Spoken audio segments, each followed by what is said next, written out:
Здравствуй. Здравствуйте, я Светлана. Я пришла в родную веру, потому что глубоко была уверена в том, что где-то наше есть и было. И, по сути дела, понять, что это все значит. Меня окружало очень много символов. В вышиванках, в любых обрядах. Оно где-то есть, но никто не может все объяснить. И я начала копать. Копала, докопалась до того, что нашла покон рода в городе Киеве. И говорит, и сейчас я с удовольствием прихожу на наше славление по воскресеньям.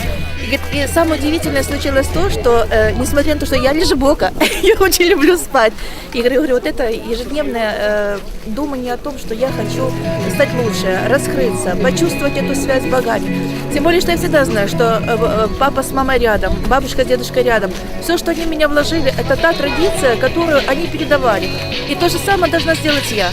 Я пошла на вышивание, я заинтересовалась вышивкой. Я очень хочу научить наших девчат, наших женщин вышивать красивые вещи. И я думаю, что в покон роде откроется этот клуб. Я очень довольна тем, что каждое воскресенье я прихожу сюда, я общаюсь с людьми. Я заряжаюсь энергетикой, которая мне хватает на целую неделю. Я очень хочу, чтобы мы стали большой, сильной, дружной громадой. Слава роду! Слава Богу! Слава! Хватит?